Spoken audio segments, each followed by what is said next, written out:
Okay, well, welcome everyone. Greetings and welcome to this launch of our new plan, the Feminist Economic Recovery Plan for Canada, Making the Economy Work for Everyone. I'm Sarah Kaplan, and I'm a professor at the University of Toronto's Rotman School of Management and the director of the Institute for Gender and the Economy, otherwise known as GATE. And we're delighted to be co-hosting this event with our partner in developing the plan, Ywca Canada.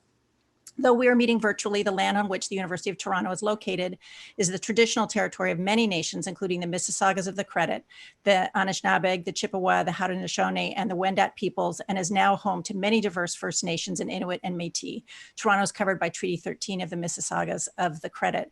We also stand in solidarity with Black Lives Matter protests against racism and discrimination. Both anti-racism and reconciliation are the basis of our work on this set of recommendations that we're going to be sharing with you today. I should also note that this meeting is closed captioned. While many, including us, have pointed out that the gendered impacts of COVID, fewer have come up with specific action plans that can address these inequities. Women and gender diverse people, especially women of color, make up a majority of essential workers. They are putting their bodies at risk to serve society.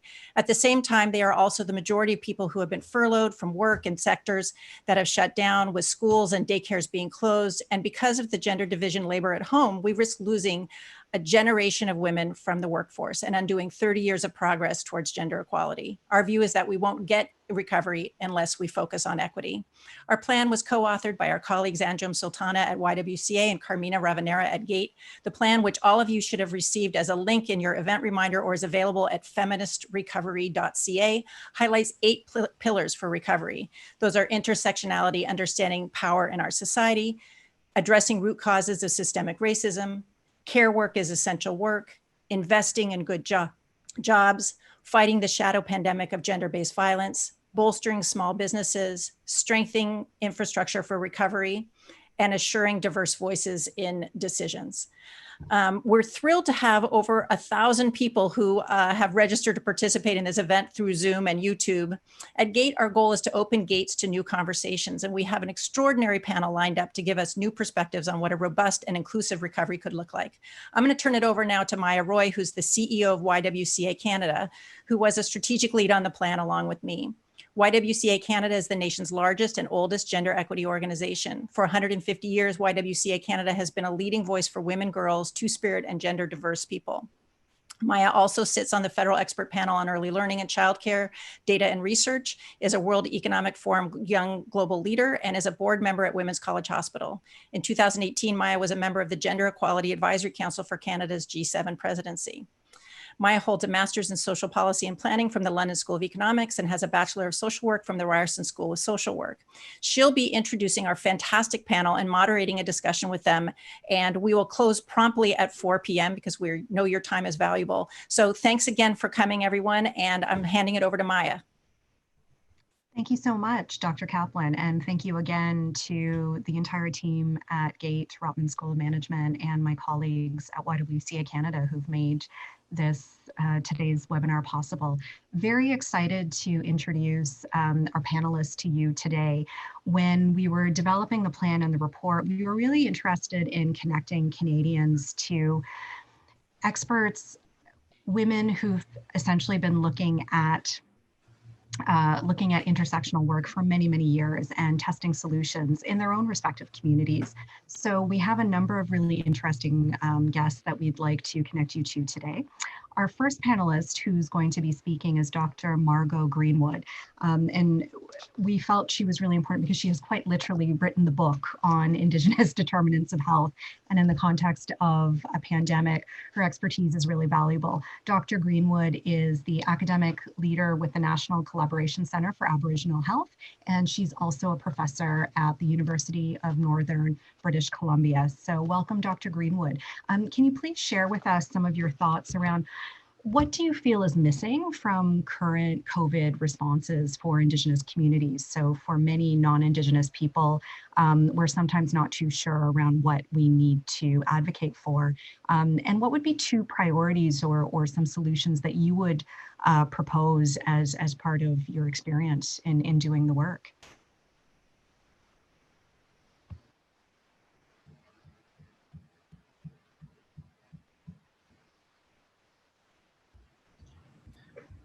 Margot, you're on mute. Please unmute yourself. Thank you. I'm a newbie at this, so I hope I get it right. Thank you for the opportunity. There are several priorities, I think, that have great importance. One of the first ones that I always think about is geography. Where are we located? Rural, remote, northern, and urban locales, I think, are really important considerations in this time. Each of these geographic locales also demands different strategies for operationalizing services and supports to the individuals in those communities, in those particular locations. I think access to services is often impacted by geography. In many cases, the access to tertiary hospitals and services could be miles away and almost impossible for people to get there, particularly if transportation is not available to them. That's a significant concern in this time, and I think thoughts put into that would be very useful.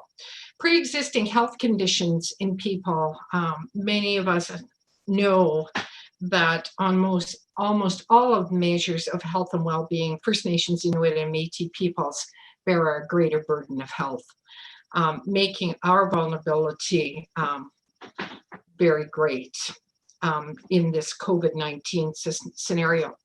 I don't think we can not think about history as well and trauma. And when we look, the result of that kind of historical trauma is mistrust and fear. And in this scenario and in this reality in which we find ourselves living, that historical trauma can prevent people from accessing testing, to even seeking medical help because of fear. And I think we have to consider those kinds of things when we're thinking about any strategies for supporting people during COVID-19. I have to, it goes without saying, culturally safe and respectful healthcare services are absolutely necessary to vulnerable populations.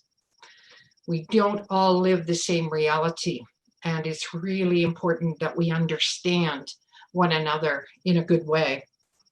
Social and cultural supports are necessary, especially when we're trying to mitigate some of the mental wellness challenges that many of us face. Family violence, drug and alcohol use are hugely on the radar. We see it every day in the news. What are the kinds of supports that we need to put in place for people to address these sorts of things and to support them? So I guess in a summation before I talk about the two priorities that I would recommend to the Canadian government, but my summation would be that we need to address social and economic disparities. And I'm going to talk more about that later on in around determinants of health, but that's absolutely critical. We have to identify the most vulnerable. And that can be because of geography, underlying health conditions, social exclusion, those sorts of things. I think community involvement, we must have the voices of the leadership of community and those affected in any strategies that we develop in moving forward. And people need to have time. They need to have access to the support services that can support them during this time of COVID-19. If I was to give some advice or recommendations to the Canadian government at this time, I guess the two things that I would say would be seize the opportunity to partner directly with community, with First Nations, Inuit, and Métis peoples, recognizing their rights as sovereign nations. And I'm not sure that we've done a good job of that in that interface. Address those social and economic disparities, because these didn't happen when COVID-19 happened. They are deeply rooted and anchored in the history of this country. And I guess the final point I would make is to establish and implement a COVID-19 specific anti-stigma campaign. Miigwech.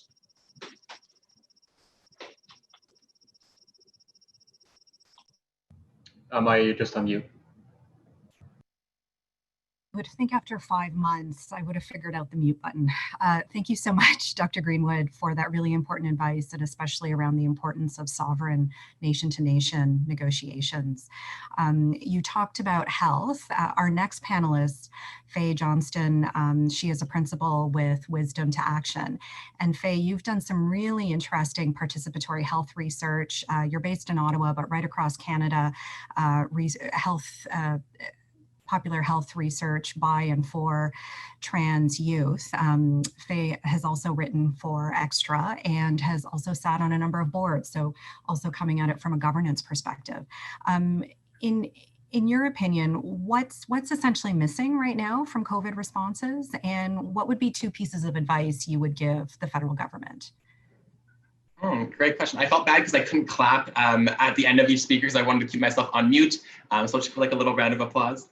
I think when I think about what's missing from the current response, I first want to put in context that I think the pandemic is particularly impacting all marginalized groups. I think we've acknowledged that.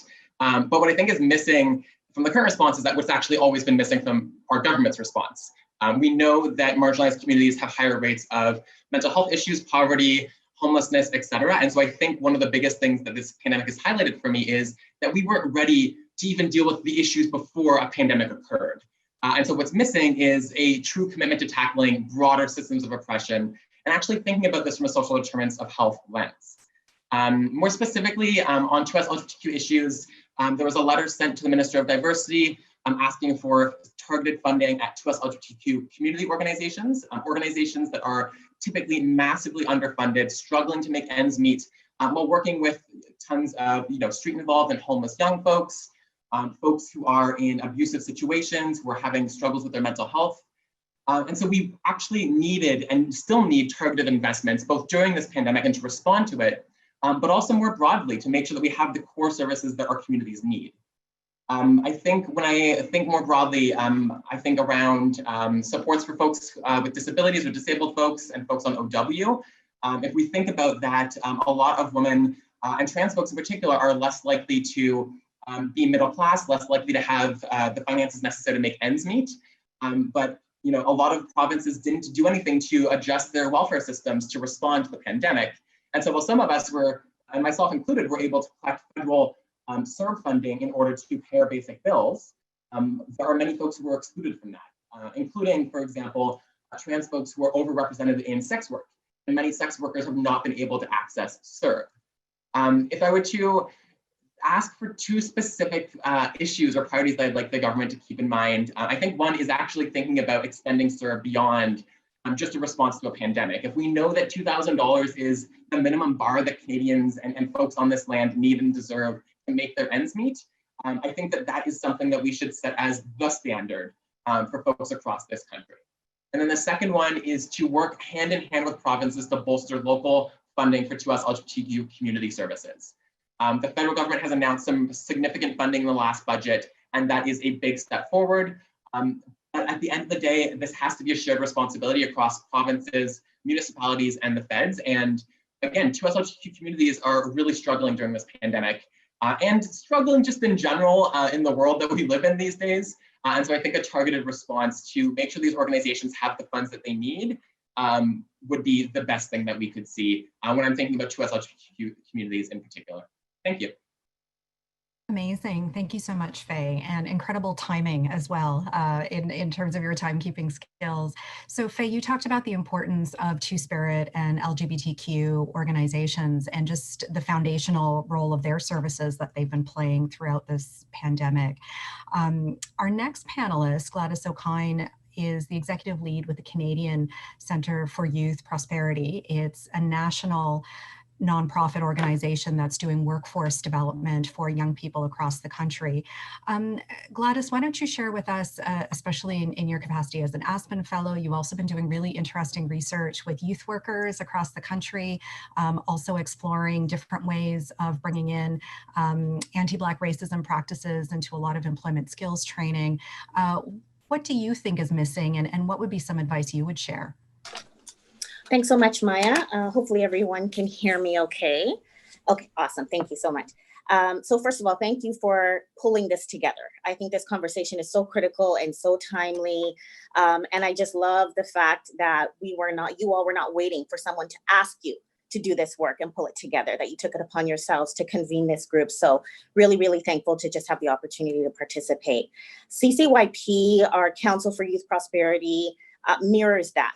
This is bringing together all of those that we felt had direct influence on the system of youth employment and youth workforce development. And this is exactly what you're doing, pulling together these minds to look at economic recovery. What's missing, I think, is a national concerted effort to bring minds together to address the issue of economic recovery, taking into consideration precisely what Faye had mentioned, the lack of addressing what has always plagued us and what has now become exacerbated through this pandemic. We have had holes in our systems since those systems were built because they were never built to cover everyone. We've stretched them in new and interesting ways when the light when a light gets shined on whoever controls those systems to say, hey, what about this group? What about this? What about that group? And COVID is the light right now. And the challenge that I believe is before the government and all of us in this country is we're all impacted and we're all affected. And therefore we must all be part of the solution. So that's the first piece that I think is missing, a very clear, concise, consistent approach to actual engagement of people in Canada, not just Canadians, but people in Canada to contribute to this recovery effort. Specific gaps, I think there's a very, from the youth perspective, I think there's a very clear gap in what a youth perspective and youth engagement in this recovery effort looks like. I think there's been a particular focus on what we might consider to be a more privileged and well-connected group of young people participating in several different conversations. And that's not a bad thing, but it can't be the only thing. And so CCYP, we've created forums through our Impact COVID or webinar series to create space for young people to talk about not just the virus itself, not just the pandemic itself, but also how it's impacting them, how it's impacting what they foresee as their future, how it's impacting their perspective on opportunity, how they are coping with this and what they foresee as a very, very long journey to recovery for themselves, and really how it shaped their trajectory, their career trajectory. It changed it really in terms of how everything has been disrupted in terms of coping mechanisms and safe spaces. I think there's a gap in a particular focus for international students, young people that have absolutely been left out of this recovery process, and intermittent supports for them. We heard that loud and clear as we went across the country and talked to youth practitioners, employment practitioners, especially from educators who are really concerned about the international students they support. And I think there's a real gap in terms of the interim solutions and injections of investments. They've really been focused on income support, which is great. But we know we're entering into a very long recovery period. And we already know that young people, marginalized groups in general, will have a longer recovery period. It's going to be extended. And so income supports are not sufficient. They're going to run out at some point. And there is a ton of work that's happening right across the country with young people. Work that's not being accounted for, work that's not being recognized, different types of interventions, different types of support. And I think what's missing is a way to make sure that we recognize that work, that we actually have a clear sense of the cost. We need to monetize that work and the support that's taking place, and find a longer term way to embed that in the existing ecosystem so we can continue to support it. It's going to require more than 6 months, more than 3 months. And so let's be clear about that. Let's acknowledge that and start working on what that needs to look like. And so I think that also kind of dovetails into what the priorities are. From a policy perspective, I think there's two pieces that kind of echo what's in your report. And it has to do with investments in care, and broader that definition of care, the caring economy, those who care for us, really divide, broaden investments in care and invest in good jobs. And take away this notion that it's okay for certain jobs to not be good jobs, because it's not. And I think the pandemic has really brought that to light, that it's not okay for those in the caring economy to be underpaid, underfunded, and under-resourced, because that has really cost us lives, really, at the end of the day, in terms of what we're experiencing. So I see those as two critical priorities, and just overarching this approach, to kind of piggyback off of what Dr. Greenwood shared, there's a piece about a contextual piece regarding language. And a good friend of mine was on a panel this morning and was just sharing the importance of language and this deficit-based language that we use when it comes to supporting marginalized people as a rationale for the investment of funding. Got it, Maya. And so I think there's a piece around the power of language, the currency of language, that we really need to pay attention to as we think through solutions, and not get caught up in our historical use of language that really pits people against each other and makes it that much more difficult to see the value in supporting everyone. So that's my 2 cents on what I think we should do. That's a really important point that you're making in terms of language. So how are we all in this together, right? And how do different communities work together? For example, I saw for National Aboriginal Day in response to a lot of the organizing happening in Canada around anti-racism in response to the death of Black Canadians and also Americans.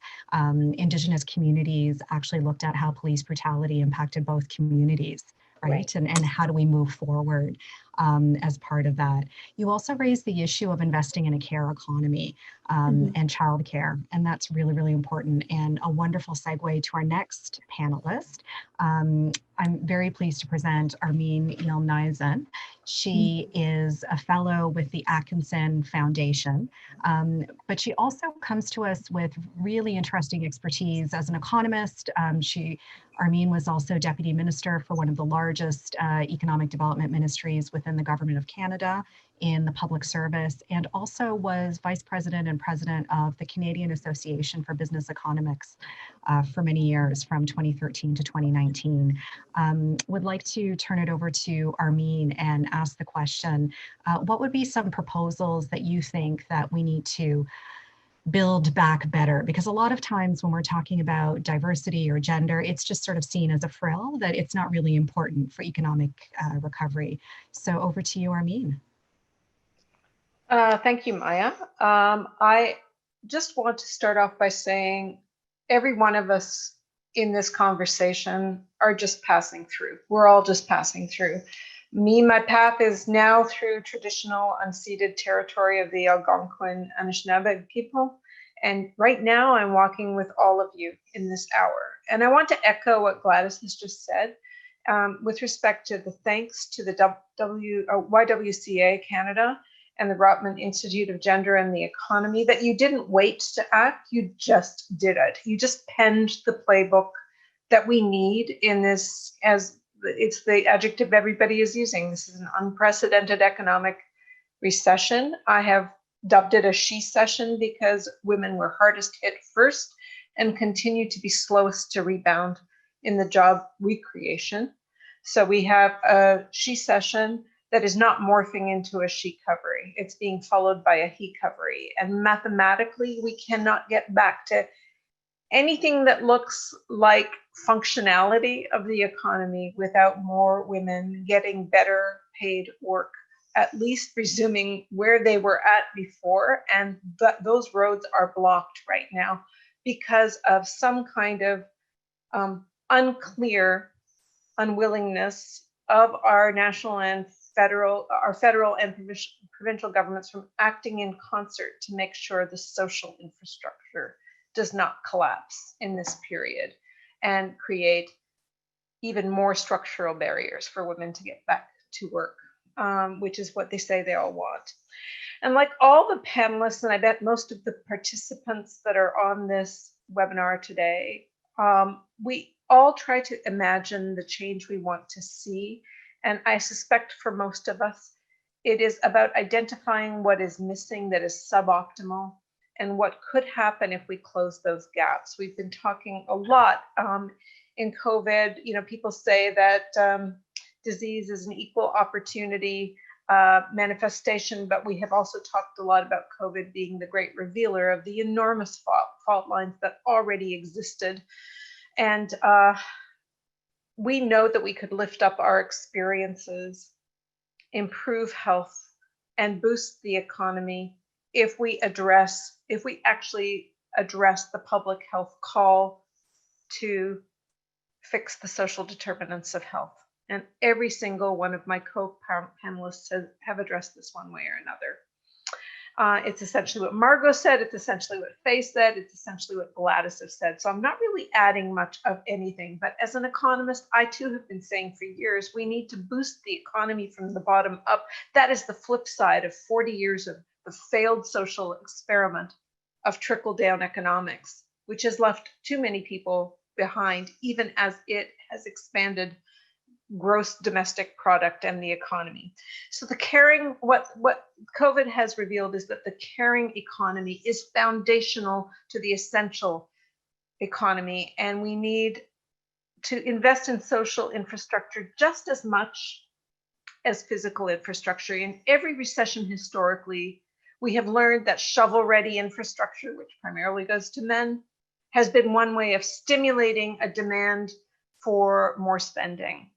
But this has not been about a common recovery. And right now, if we don't act, it looks like somewhere between a third and a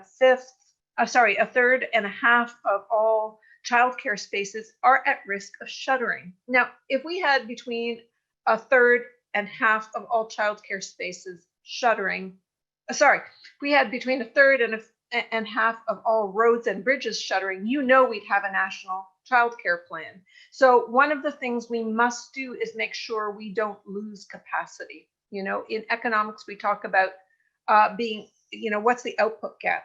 What's our capacity to produce and what's stopping us from producing at our capacity?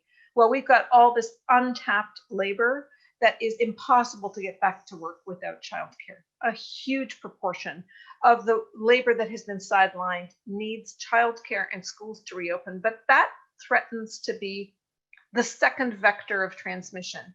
Canada, unlike most countries, saw 80% of our COVID deaths being generated in the long-term care facility. So we have, and now childcare and schools reopening could become another vector of transmission if we're not careful.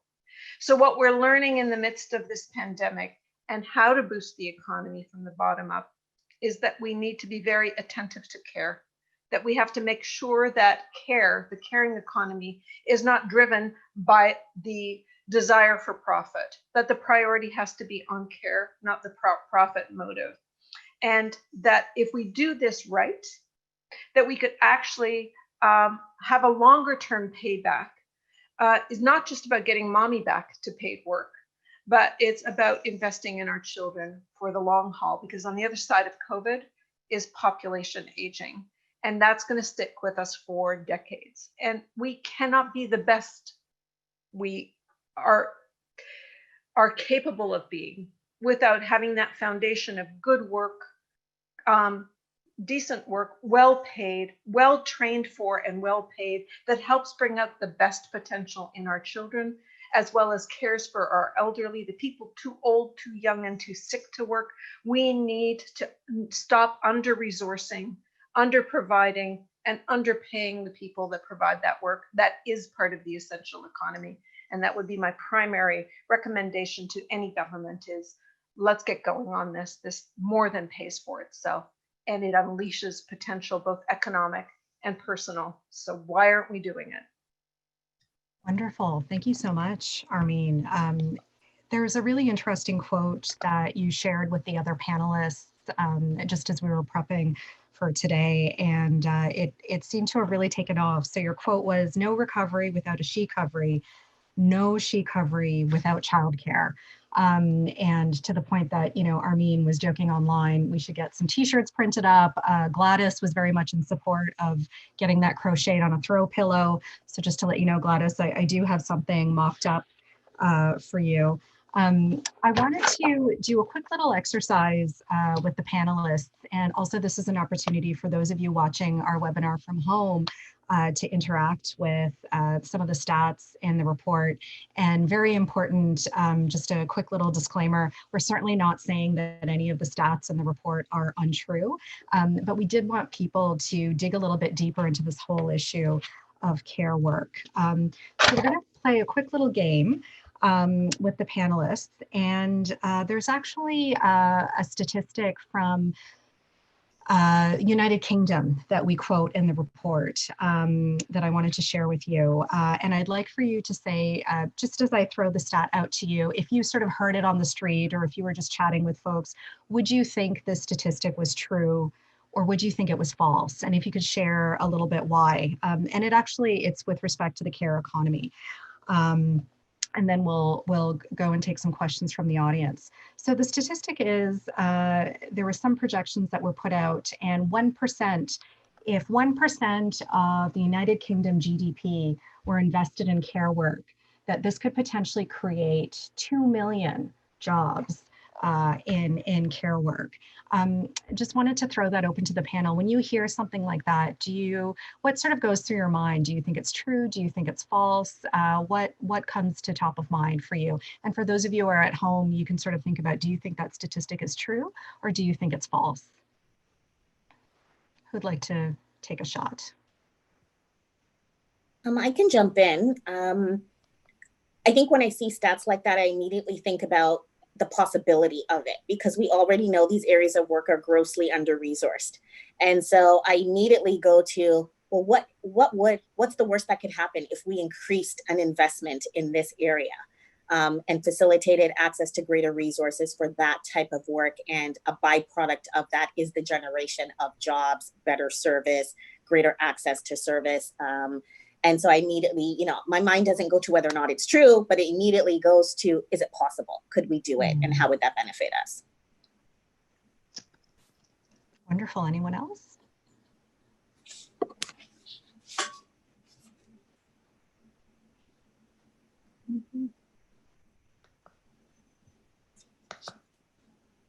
So for those of you who are playing along at home, it is in fact true, and you can find this statistic in the report. It comes from some projections done by British economists, and really sort of speaks to just how much investing in care work and the care economy could potentially increase prosperity.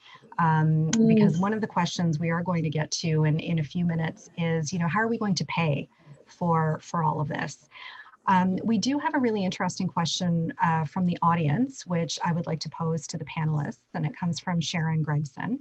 And again, continuing on with our theme of care work, there's a long simmering childcare crisis in Canada that has suddenly surged to be the foreground of people's lives. And yet the Federal Recovery Fund has allocated only 3% of $9 billion for childcare. So 3% of $9 billion for childcare. What collectively and individually can we do to achieve a quality, affordable childcare system? So wonderful question. Who would like to respond to that?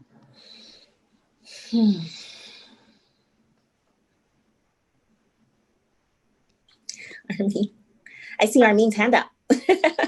Please, Armin. Yeah, we have 25 years of evidence that shows that childcare more than pays for itself. And if you have any doubt of that number, then all you have to do is think about what happens if we lose a third of our childcare spaces, fewer women work. Take a look at the example of Quebec. Quebec went from having fewer women working as a share of the population for decades to now outstripping the rest of the country. Why? Because it has subsidized childcare. Yeah. It literally pays for itself in Quebec. A 2010 study showed that in 2008, and this is a figure that you cite in the document, for every $100 of subsidized childcare, the Quebec government itself received $104 in new income tax revenue because women were working more. And the federal government that didn't put one thin dime into the program got $43 for every $100 that the Quebec government spent. It more than pays for itself. And that's just in the most limited reductionist version of, you know, taxes out, taxes in. If you take a look at how it changes people's life courses, when you invest in high risk children that are unlikely to be learning ready when they enter school, or unlikely to finish school because they're not learning supported as they move through school, it literally transforms lives and changes how much we as a society spend on healthcare, incarceration, justice systems, all of those things. We save money and improve lives by spending money, but you have to spend the money in the first place. This part of the conversation is like crazy making, that we have to keep saying this over and over again. I do not understand what it is about governments that say they want to give us back our money instead of helping us all make more money. How does that work? It makes no economic sense. I'm getting steamed. Can you see the smoke coming out of my ears yet? Somebody turn the fan on to Armin. But you raise a really good point. Who else? Because I know we also have some working parents on our panel. What would you like to share? Yeah, I mean, I think Armin has said it. You know, she has said what is absolutely true. And I think when it comes to thinking through our systems and why they don't work for us the way that we need them to, it really comes down to that fundamental piece that is not what it was designed to do. To address what she has just mentioned requires a dismantling of some or restructuring of some other type of system so those funds can be redirected. Even if childcare will pay itself, it will require an upfront investment that can be recouped after. Why is there an unwillingness to make that upfront investment when we know it's going to come back? And the only thing that I can think of is that it disrupts another system that is very, very safely guarded, or, you know, very, very safely guarded, far more than the critical provision of childcare. And so again, you know, I just happen to be one of those people that can accept that a system wasn't designed to support me, to protect me, to encourage me, or to empower me. Therefore, I must automatically go to the place of, well, then we need to create some new ones that I can exist in, ones that I can interact with other people. And it doesn't mean that I don't play in the other sandbox. It means it's within my own capacity to build a new sandbox and figure out how I allow others to play in that space. For me, it really begs the question, could we do that with childcare? Could we look at an alternative method to fund and structure childcare so that we broaden access and really essentially demand that it does become an essential service and receives the level of investment and support that it requires, because cities need it, communities need it, cities need it, provinces need it, starting from that level and building up, as Armin was saying, this top down, waiting for this overarching process to come in and help us out here has never happened. And I don't want anybody to hold their breath at this particular time waiting for it to happen. And so how do we start building? How do we start building to kind of advance this new approach to how childcare is structured and provided? We already had a strain in childcare spaces pre-COVID. Now the safe return to work requires social distancing to a certain degree, which means we lose even more spaces. How will we ever get those back? You know, it's much harder to hold on to something than to replace it. And I haven't heard anything about a commitment to making sure that those spaces are restored anytime soon. So how do we make sure we hold on to what we have, but then build some additional new structures to help facilitate the creation of new, because critical. I love that. I think we're definitely going to have to create our own sandboxes. And I think another thing that really resonated with me is when you talked about how the system is not necessarily built to protect us or support us, especially as vulnerable communities, as Two-Spirit LGBTQ, as Black or Indigenous or racialized. Absolutely. Wanted to move on to a question that maybe Faye or Dr. Greenwood, I know you've done a lot of work around language, and there's a really interesting question from Adriana Greenblatt in the audience around unpacking deficit-based language. So what she's asking the panel is, how do we challenge deficit-based language, and what are some models that you use in your work? In vain, what are some other things we should adopt in this time of disruption? So would anybody on the panel that's a great question. Yeah, I love that question. I think when I think about deficit-based language, I think about language that like almost frames marginalized communities as like fundamentally struggling, or like makes that, almost puts the blame on them. And so, you know, when I speak, I often talk about like communities impacted by oppression or impacted by homophobia, because that just shifts that language a little bit. Because I think one of the biggest issues that a lot of us doing like organizing or justice work come up against is there's this like underlying narrative that like we're to blame for the stuff that's going on in our lives, that like trans folks are responsible for higher rates of poverty and street harassment, that it's because of how we dress, how we look, because we're not smiling nicely enough. And so when I think about strength-based language, I think that is language that really acknowledges, hey, that like our communities are resilient, always have been. When I talk about 2S LGBTQ communities and youth in particular, every time I do a training, I start by reading off a list of, you know, trans young folks are brilliant, beautiful, resilient, and powerful. Because these young folks have survived in the face of immense violence, of a world that fundamentally to this day doesn't want them to continue to survive and thrive.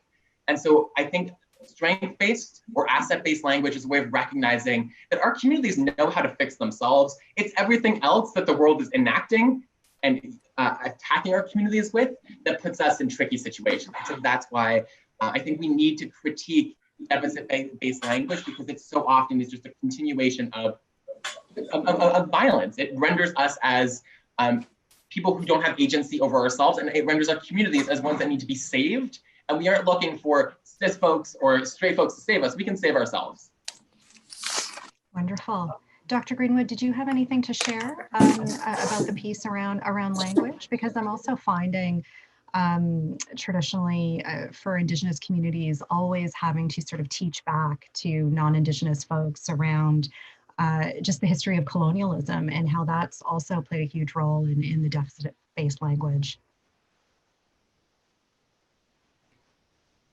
Just to remind anybody in case they need to unmute themselves. Go ahead, Dr. Greenwood, please. Thanks, Maya. I think this is a really, really important question, and it's one that demands, I guess when I've been advocating for strengths-based language for many years in the National Collaborating Center for Indigenous Health. It's one of our most fundamental principles, but it really stems from a place of what are the strengths of the people standing in front of us? Instead of looking at the glass half empty, looking at the glass half full.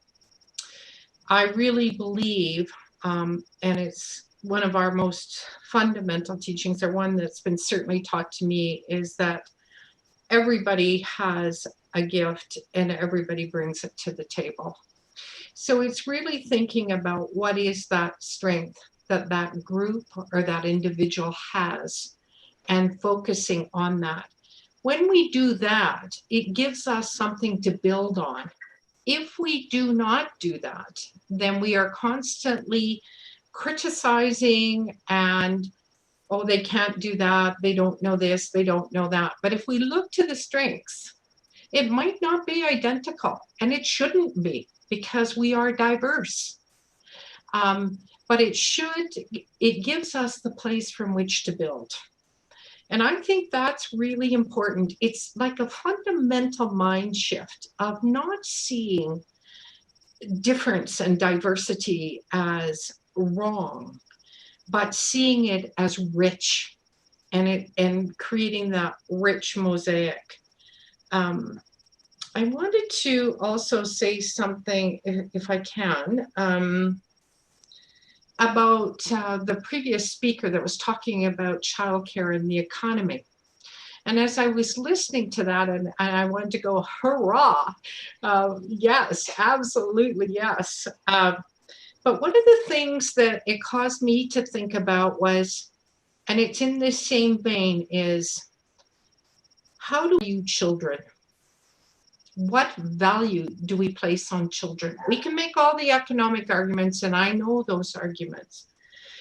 But if we do not shift with numbers, or we shift with the heart, we can give the arguments from our head. But the shift on these kinds of phenomena will shift when we have the heart. And that's what's going to sustain us. So then I ask myself, well, how do we value children? What value has Canada placed on its children? We know they don't vote, and that is certainly a factor. But what value have we really placed? What value have we placed on mothers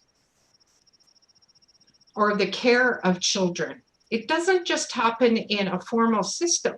How do we support families to provide that care? If we know what we know about children from scientific evidence, about brain development and all of those things, then we are not perhaps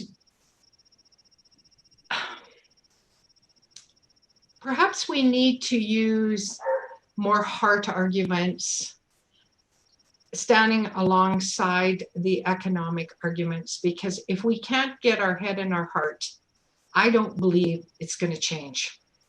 We need both.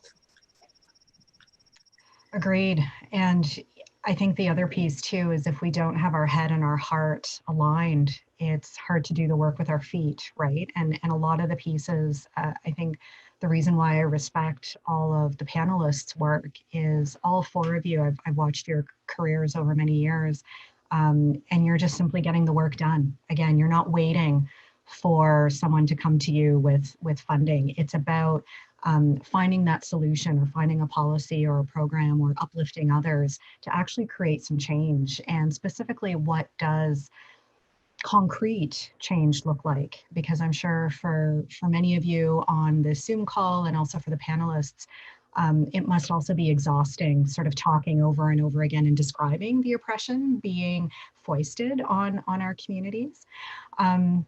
We have 12 minutes left, and before we finish, because I did have a question for Armin around basically how do we pay for all of this?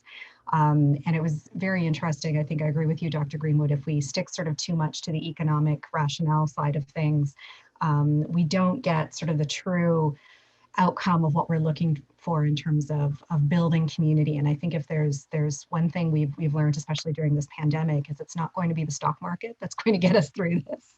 It's really been community members building community and holding space for each other, where community members have been innovating and in responding to COVID in terms of the pandemic, but also the economic crisis. We do have a question from the audience that I'd like to pose to the panelists before we finish with Armin's response. But what is your advice to women or self-identified women who are worried about their career stalling due to a lack of childcare or other factors related to the pandemic? What accommodations should they be seeking from their employers? And is there a way for them to stand out at work to ensure ongoing career advancement at a time when most of us are still working from home? And really what she's asking is, how can women avoid becoming invisible in the workplace? So a very good question, again, around childcare, but also the responsibility of employers. Despite all of the legislation, we know it's one thing to have really strong human rights legislation. It's another thing for the legislation to be enforced. So what accommodations should women be seeking, women and gender diverse community members, and how do we stand out at the risk of becoming invisible in the workplace? Anybody like to respond?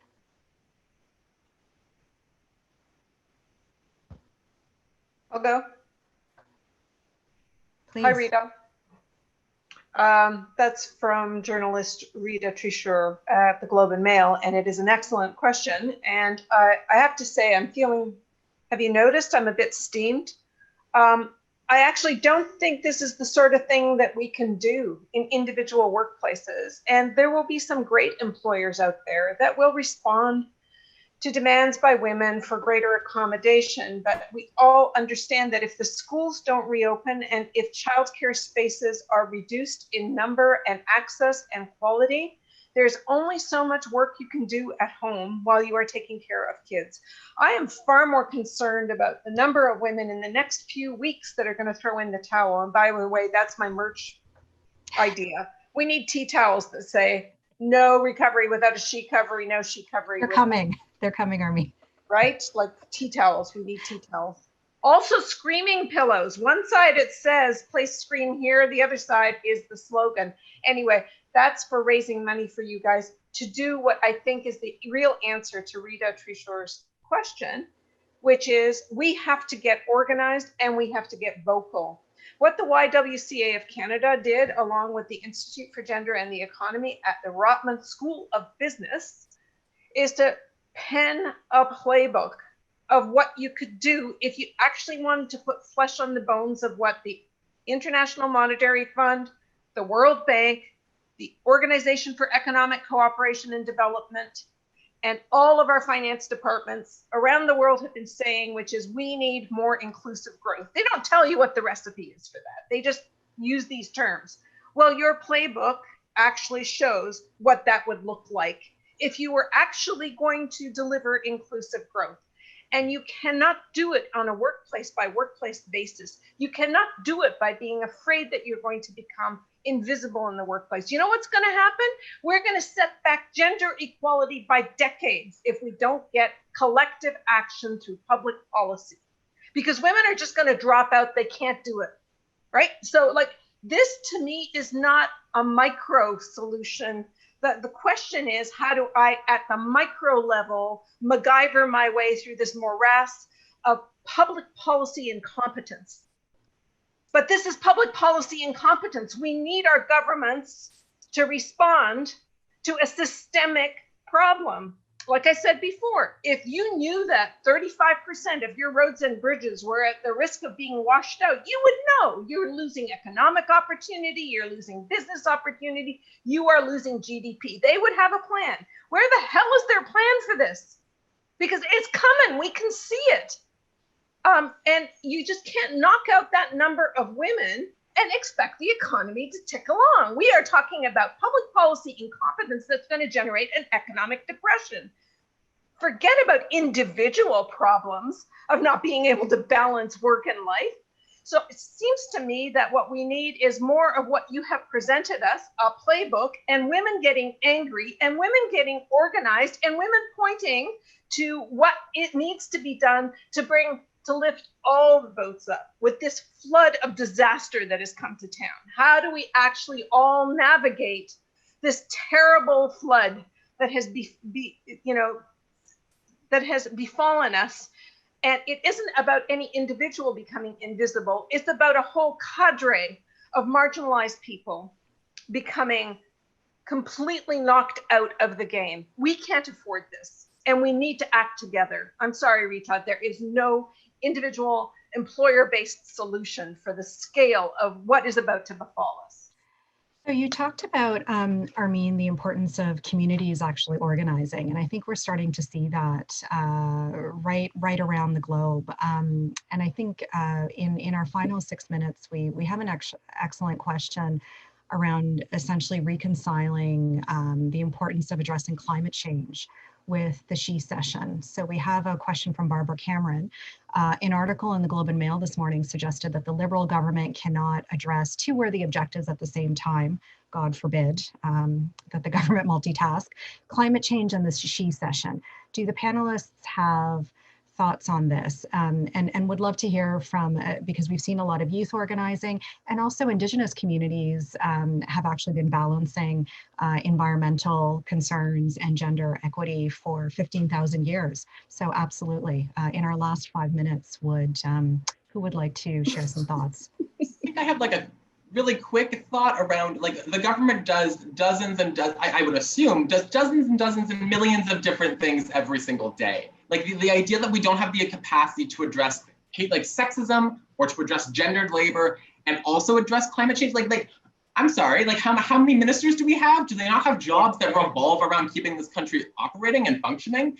I think it's a ludicrous claim. Like we are very clearly able to address issues pertaining to gender, to sexism, everything associated with that, and climate change. I actually believe that those two things could go very well hand in hand together.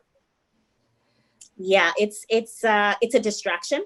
I think that's an absolute distraction to say that we cannot address more than one issue simultaneously. So let's not be distracted. We have an issue here, a critical one, a pressing one. And I think it's up to us to see how we can advance some solutions. I think Armin's energy and exactly what Faye was just conveying says it all about what needs to be done, and the fact that it is so critical for us to do something. And so, I leave this conversation thinking about what's within the capacity of myself and my organization to continue to advance this work. How can we think about the supports that we provide to young people in the workplace, young women, young mothers, young parents in the workplace that need to continue to sustain themselves, to secure an income, and navigate their way through this by dealing with an employer who may not be so accommodating. And so maybe there is a different type of support role that we need to start putting into the ecosystem to help young people have these conversations, to help employees, retail employees, part-time employees, hospitality employees, figure out how to, restructure shifts, schedules, roles, so that they can continue to work, earn an income, and also take care of their families, because that is the situation that they're in, that we are all in. And I think if we don't start putting our energy towards actions to address this, things will implode. And we are on the verge of that. And so I certainly don't take, Armin's very stern warning lightly. This is very real for us. I myself have a 9-month-old who would be bouncing around here any minute. I can't bring childcare in, and I can't send her out to childcare. And so, we're juggling, we're managing as best as we can. And I'm in a very privileged position that allows me a certain degree of my own flexibility and self-direction so that I can manage that. That is not the case for many, many, many people across this country. And so we need to figure out how to shore up those who keep our services and systems and economy moving, because if we don't, it's going to hurt us. It's going to hurt us. Wonderful. And we also have a comment here from someone in the audience, Pamela Upal. Thank you. She's also pointing out that care work is essentially low carbon work. So thank you. Very, very helpful for the connection between social infrastructure and climate change. In our last 2 minutes, I would just very much like to thank all 4 of our panelists who joined us, and for all of you watching from home. We know your time is precious. For everyone who signed up for the event today, you will get a recap and a link to the full recording. And if you're interested in the report, it's at feministrecovery.ca. Hopefully that will provide some food for thought. And please also follow all 4 of our panelists on social media. I'm really excited to see what your activism and all of your community development work and research and just general rabble-rousing will result as we go into this very serious period of our recovery. Thank you again to Dr. Sarah Kaplan and the entire team at GATE, Rotman School of Management, U of T. Thank you. Bye, everyone. Thanks, everybody. Big conversation.